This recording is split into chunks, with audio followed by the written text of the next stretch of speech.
দিয়েছে। আল্লাহু আকবার। আপনি অবাক হবেন ওটের যে ফিচার আল্লাহ তাআলা দিয়েছেন।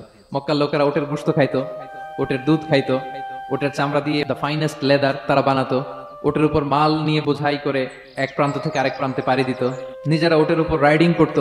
এবং ওট হচ্ছে এমন প্রাণী যেটা একসাথে 1 মাস না খেয়ে বেঁচে থাকতে পারে। 1 মাস পানিও খাওয়া লাগবে না, খাবারও খাওয়া লাগবে না। প্রাপ্তবয়স্ক একটা উট একসাথে 200 লিটার পানি খেয়ে ফেলতে পারে।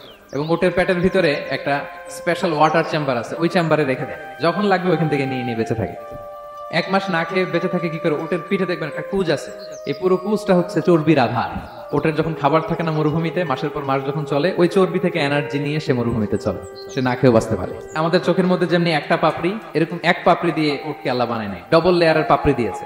কারণ মরুভূমির মধ্যে চলতে পথে লু হাওয়া থাকবে, মরুভূমির সাইমুন, বালুর ঝড়, এই ঝড় মোকাবেলার জন্য, লু হাওয়া মোকাবেলার জন্য ডবল লেয়ারের চোখের পর্দা। একটা পর্দা ফেলে রাখে, আরেকটা খুলে সে হাঁটতে থাকে, তার কিছুই হয় না। সুবহানাল্লাহ। আমাদের